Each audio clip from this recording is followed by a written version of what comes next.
You think things up. You don't know if they're going to work. You determine whether you should try to convince people it's a good idea. You don't know when to stop thinking it's a good idea, but it's those things using your own imagination Yeah. to come up with.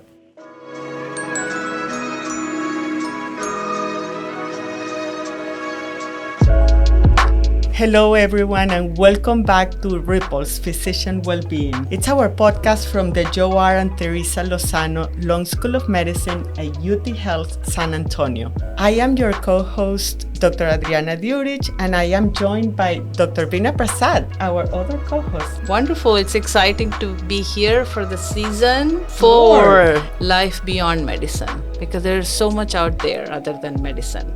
So we are trying to combine creativity like music, Yes, dance, writing, pottery, pottery. advocacy, which will help our physicians to be better in what they do and take care of themselves.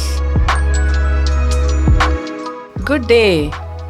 We are so happy to be here, season 4, and we have an esteemed guest with us today, Dr. Dudley Harris. How about that, Adriana? We're Yes, so excited. We're very excited. We heard from several members of the community. If you're doing life beyond medicine and creativity, you have to talk to Dr. Harris. And we did. So here we are. Yeah, here we are, and welcome, Dr. Harris. Thank you. Dr. Harris is an ophthalmologist, photographer, and a potter, and among many other things. He is constantly helping the community with giving donations to the NPR and other places. And he's a well-esteemed member of the society. And he has done cover photography of Burke County Medical Society Journal for a number of years. Welcome. Yeah, thank you very much. I'm pleased to be here. What got you down this path? When did you start with photography, pottery, and why? Well, I started photography in high school, and in pottery, I started when my son, who was 12, wanted to take a class. I took it with him, and I became addicted. It's not explainable why someone would want to be a potter. It's quite repetitive, but it stuck. Yeah. And I've been making pottery for 45 years or so. Wow. Yes. And I love the fact that your son wanted to take a class and you were like, yeah, I'll try it too. Yes, that's what happened. Wonderful. Wonderful. Yeah, Dr. Harris, the current generation of physicians, and many of them have such a high rate of burnout. Uh-huh. And they are looking ways how they can connect to outside of medicine so that they are able to contain their burnout and then be able to function. And bringing, in your case, you brought photography and pottery, and then both of them, in a way, they need different kinds of skills, maybe or maybe not. So we would love for you to kind of talk us about how these two can help you in overcoming burnout in medicine. Well, there's residency and fellowship, and then there's practice. Yes. So when one is a resident or fellow, there's not much time to do things like a, quote, hobby.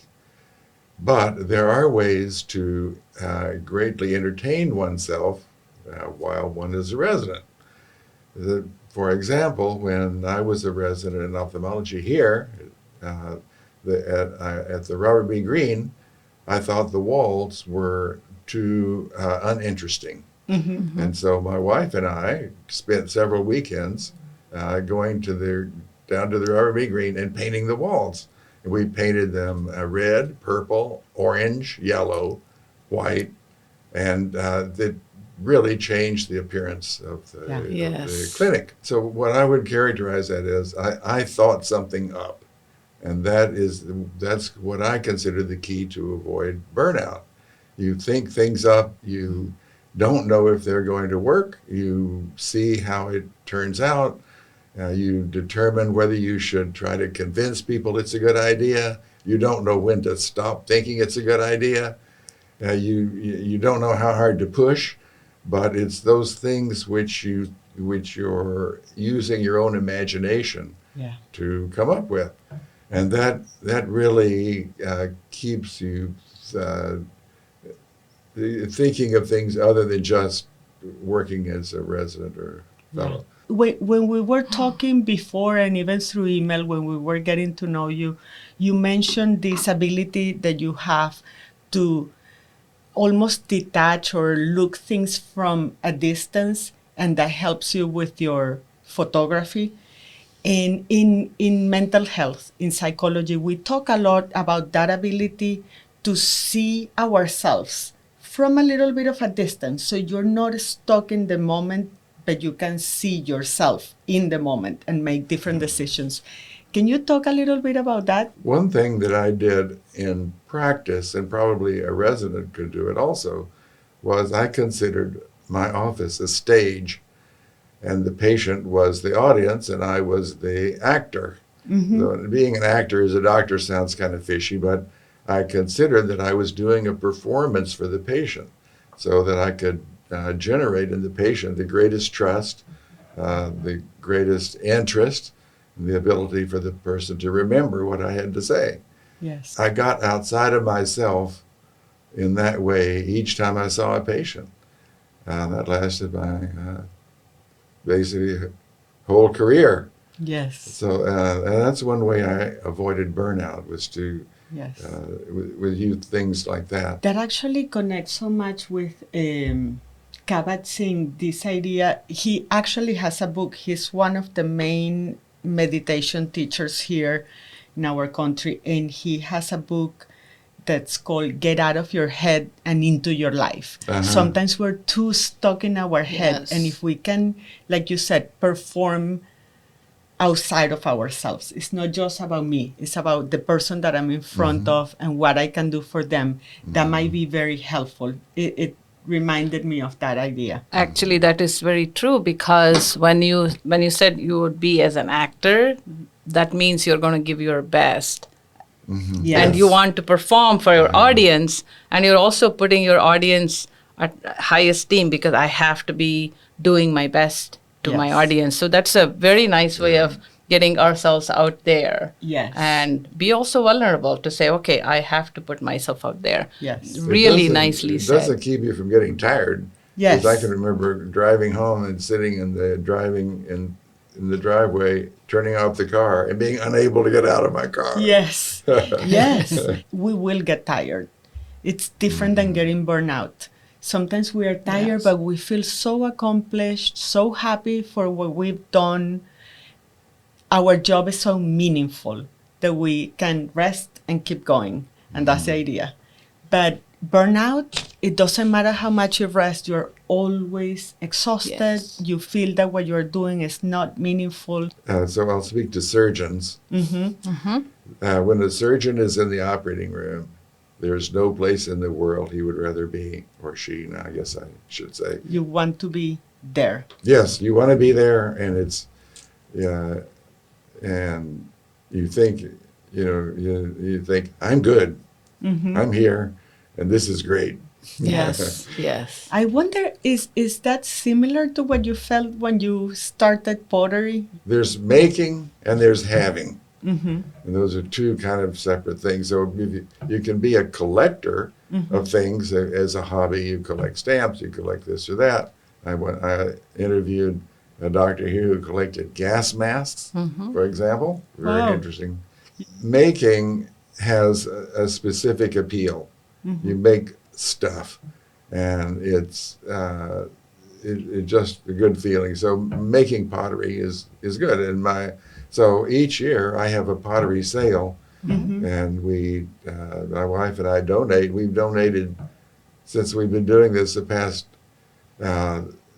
13 years or so. We've donated $750,000. How beautiful to combine those things. So when we talk about creativity, and that's why we're inviting people that are doing so many different things, it is creativity comes from the work creating. That's where it Creating. comes from. It doesn't have to be just a mug or, you Yes. know, it could be anything, like you said, that you can think of. Yeah, the word creating sounds difficult, but if you say think things up, Yes. it's a little more natural Yeah. in your It's head, true. I think. Yes. We And don't I feel so am- intimidated It by it. is, yeah. And I'm also thinking, because you said think things up, also has another aspect of it where you take pictures, and as they are, at the same time, you probably are focusing on fine details, which ones to take.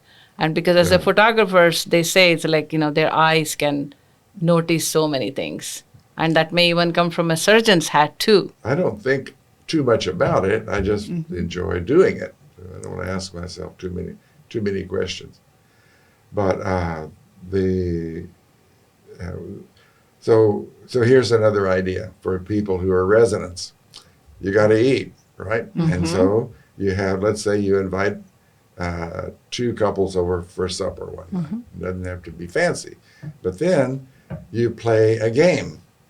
And the game you play is what I call the 4 questions game, which I thought of when I was in India, by the way. Okay. Because I was asking the Indians that I met, tell me about, Hinduism. And so that I would get the lists of various gods and Yeah. Ganesh and all that stuff. But so I said, well, that's not what I want to know. I want to know what you think about life in a way. So I came up with the 4 questions game. So you sit around the table, and there's a moderator. I mean, one person asks the questions, and you ask each question. You go around the table. Each person answers, and then so the questions are: where do you come from? Why are you here?